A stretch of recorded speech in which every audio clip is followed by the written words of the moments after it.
Bismillahirrahmanirrahim. Assalamualaikum warahmatullahi wabarakatuh.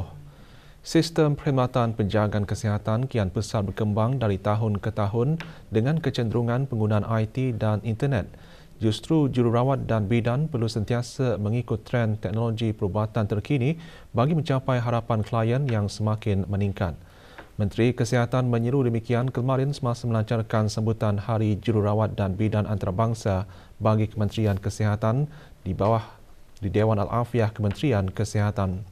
Yang Berhormat Datuk Seri Setia Dr. Awang Haji Muhammad Isham bin Haji Jaafar juga berkata, di samping kompeten dalam mengaplikasikan pengetahuan, kemahiran dan teknologi, jururawat dan bidan di negara ini perlu prihatin kepada nilai-nilai sosial, naluri kemanusiaan dan etika kejururawatan dikekalkan pada setiap masa.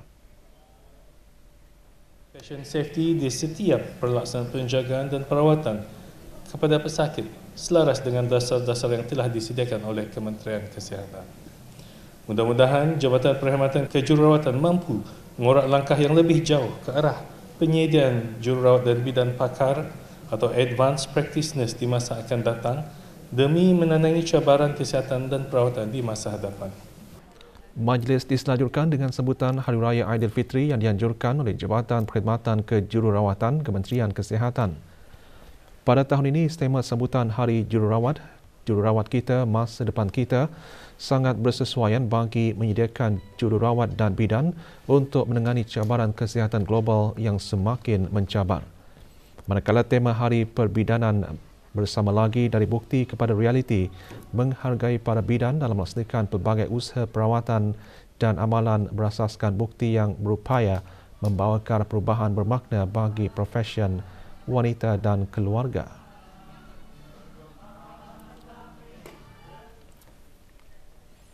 Negara Brunei Darussalam meratifikasi Perjanjian Comprehensive and Progressive Agreement for Trans-Pacific Partnership CPTPP kepada New Zealand selaku negara depository bagi CPTPP pada 13 Mei 2023. Mengikut perjanjian berkenaan, CPTPP akan berkuat kuasa bagi negara Brunei Darussalam 60 hari selepas tarikh pemberitahuan.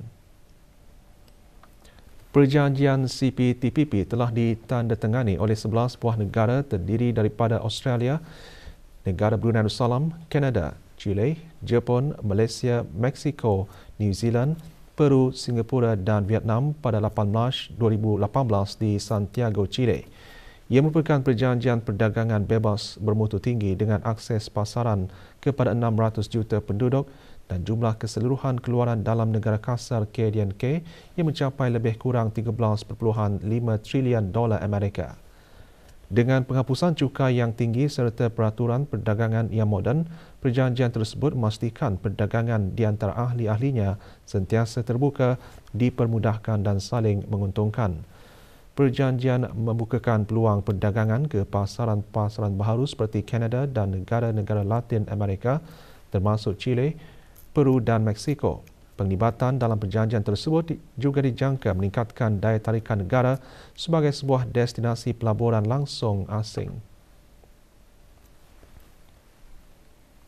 Penyakit tekanan darah tinggi boleh dicegah dengan mengamalkan cara hidup sihat. Selain menjalankan aktiviti fizikal seperti beriadah atau membuat kerja luar rumah, pencegahan juga boleh dilakukan dengan mengamalkan pemakanan sihat. Haji Azizi Ahmad membawakan laporannya.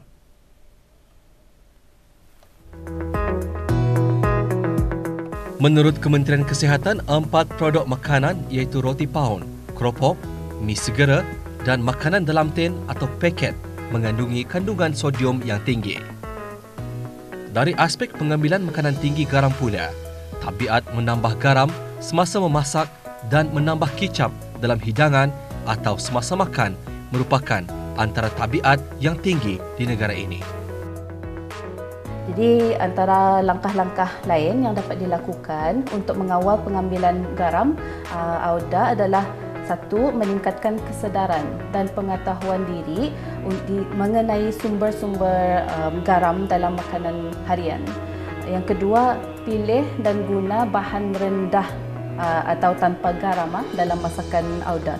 Yang ketiga, elakkan daripada menggunakan garam, cube, stok dan sos dalam satu masakan. Yang keempat, kurangkan kekerapan makan makanan di restoran. Yang kelima, amalkan tabiat membaca label di arah produk makanan.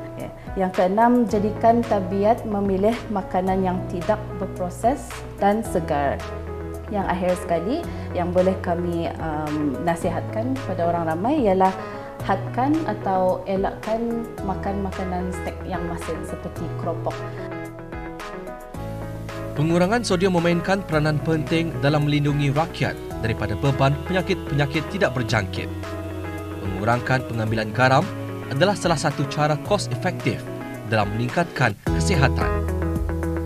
Seperti yang disarankan, memperbaiki tabiat permakanan adalah tanggungjawab masyarakat dan juga individu dengan pendekatan whole of nation dan whole of society ke arah perubahan tersebut. Laporan Haji Aziz Ahmad untuk Berita RTV. Sambutan Hari Raya Aidilfitri terus diadakan oleh pelbagai pihak meskipun bulan Syawal sudah memasuki minggu akhir. Pertubuhan Warga Mas mengadakan majlis sambutan Hari Raya Aidilfitri kemarin diselanjutkan dengan penyampaian anugerah khas Warga Mas Platinum yang berlangsung di Kampung Beribi. Penyampaian anugerah disempurnakan oleh Yang Berhormat Pihin Orang Kaya Indra Pahlawan Datuk Seri Setia Haji Awang Suyoy bin Haji Osman, Ahli Majlis Mesyuarat Negara. Juga hadir Datuk Paduka Seri Haji Awang Muhammad Irwan bin Haji Hambali, Pesuruhjaya Polis Pasukan Polis Diraja Brunei. Antara pengisian majlis bacaan citation bertajuk Anugerah Khas Warga Mas Platinum. Dan khususnya kepada pertubuhan Warga Mas. Majlis Perundingan Kampung Danau turut tidak ketinggalan mengadakan Majlis Ramah Mesra Hari Raya Aidilfitri yang berlangsung di Dewan Kemasyarakatan Kampung Danau, Daerah Tutong kemarin. Hadir Yang Berhormat Awang Haji Muhammad Daniel alias Tekpin bin Yaakob, Ahli Majlis Mesyuarat Negara. Pada majlis ini, 5 warga Mas dari kampung berkenaan menerima sumbangan derma. Majlis turut diserikan dengan persembahan nyanyian, tarian dan deklamasi puisi.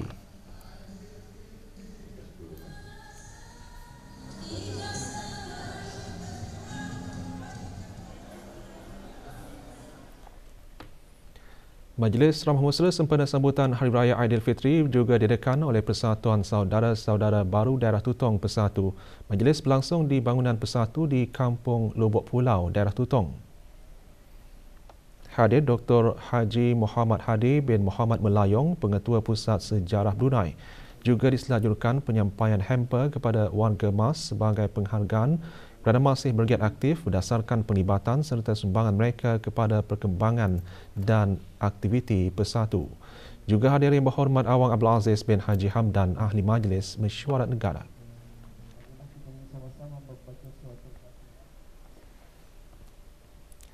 Sambutan Hari Raya Aidilfitri turut diadakan oleh Pertubuhan Perkumpulan Perempuan WI Negara Brunei Darussalam. Majlis berlangsung di Ibu Pejabat Pertubuhan WI di Bukit Bendera, Pekan Tutong.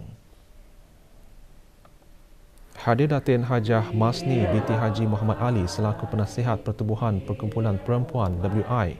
Majlis diselanjutkan dengan kesyukuran bagi meraihkan 30 delegasi ahli Pertubuhan Perkumpulan Perempuan WI Negara Brunei Darussalam yang akan berangkat ke Kuala Lumpur selaku wakil negara bagi menghadiri persidangan dunia Associated Country Women of the World ACWW bermula 17 Mei ini.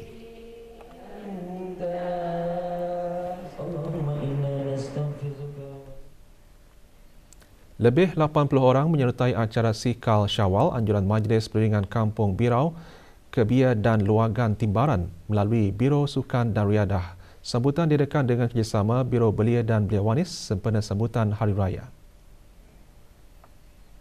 Antara yang menyertai Awang Muhammad Sofian bin Haji Basri, pemangku pegawai Daerah Tutong, berhari raya dengan menunggang basikal berkunjung-kunjungan ke rumah-rumah penduduk Kampung Birau dan Kebia, Jalan Kuala Abang, Tutong, bertujuan mengimbau kenangan lebaran serta mengenang budaya suatu ketika dahulu semasa musim perayaan Hari Raya. Dan tulus ikhlas mengucap. Laporan Wawasan Brunei 2035 mengongsikan perkembangan pelaksanaan dan pencapaian Wawasan Brunei 2035 bagi tempoh tahun 2015 hingga 2022.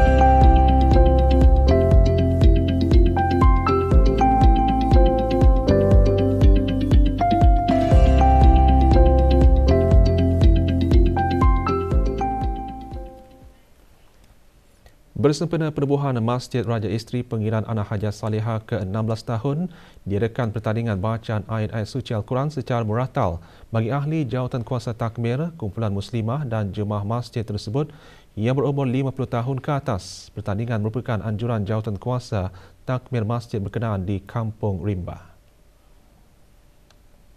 Penyampaian hadiah disempurnakan oleh Yang Berhormat Awang Muhammad Ali bin Tanjong, Ahli Majlis Mesyuarat Negara. Pertandingan antara lain bertujuan menjadikan masjid sebagai mesra jemaah.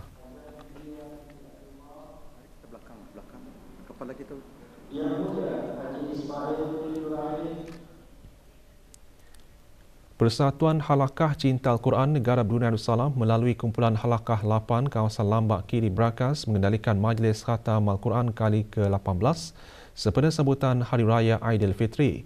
Majlis diadakan di Masjid Skim Tanah Kurnia Rakyat Jati Perpindahan Lambak Kiri Brakas.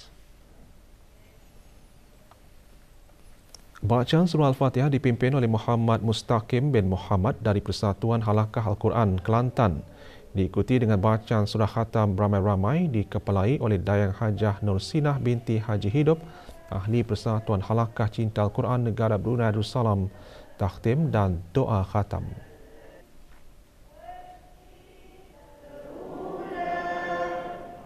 Jadi setiap 3 bulan kami akan membuat khatam di mana-mana masjid yang terpilih lah.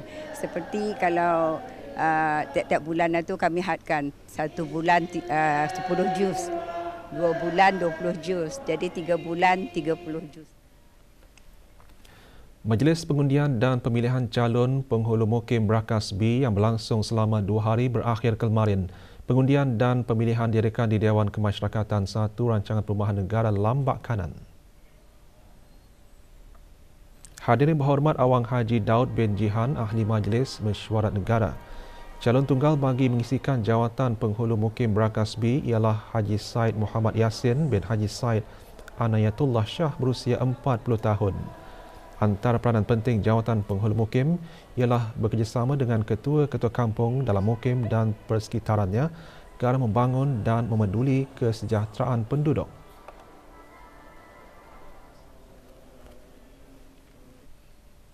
Dengan cabaran pendidikan masa kini, Kementerian Pendidikan mengalu-alukan sumbangan dan penglibatan aktif Persekutuan Guru-Guru Melayu Brunei PGJMB dalam sama-sama menggembling tenaga untuk mengukuhkan sektor pendidikan negara.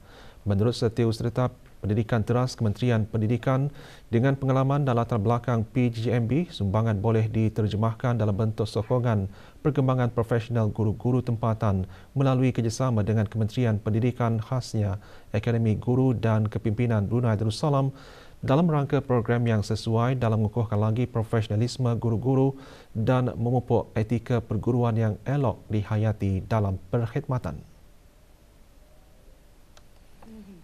Berucap di Majlis Pembukaan Rasmi Mesyuarat Agung Perwakilan PGJMB ke-73 kemarin, Dr. Syamsiah Zuraini Kancanawati binti Haji Tajuddin berkata, ini adalah penting bagi memastikan suatu landasan untuk guru-guru generasi masa kini mendapatkan sokongan dari mereka yang kaya dengan pengalaman untuk mengukuhkan kedayantahanan dan kebolehan berinovasi.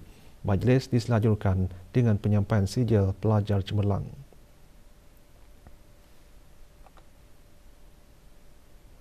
Menurut Awang Haji Yahya bin Haji Mirasan, pengarah bahagian penerangan PGJMB. Pelbagai rancangan disusun, antaranya menubuhkan sekolah bagi kanak-kanak kurang pendengaran.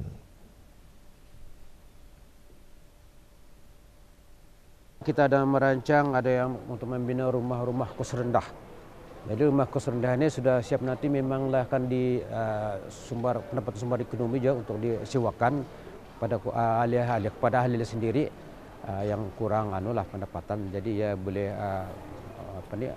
menyewa rumah-rumah ini nanti. Projek-projek mengubah suai atau menambah baik bangunan sekolah yang sudah rusak memang diteruskan. Ini bertujuan untuk menambah bilangan pelajar-pelajar, termasuklah di sekolah PGJMB ini. Jabatan Pentadbiran dan Perkhidmatan Kementerian Pendidikan mengadakan aktiviti amal bagi tabung kemanusiaan gempa bumi Republik Turkiye dan Republik Arab Syria. Aktiviti diadakan di kawasan letak kereta Kementerian Pendidikan. Pelancaran aktiviti amal tersebut disempurnakan oleh Dr. Haji Azman bin Ahmad Setiausaha Tetap Pengajian Tinggi Kementerian Pendidikan. Antara tujuan aktiviti tersebut diadakan adalah bagi mengumpul kutipan sumbangan derma berbentuk kewangan bagi sama-sama membantu meringankan beban mangsa gempa bumi. Selain aktiviti wakaton, aktiviti jualan amal turut diadakan.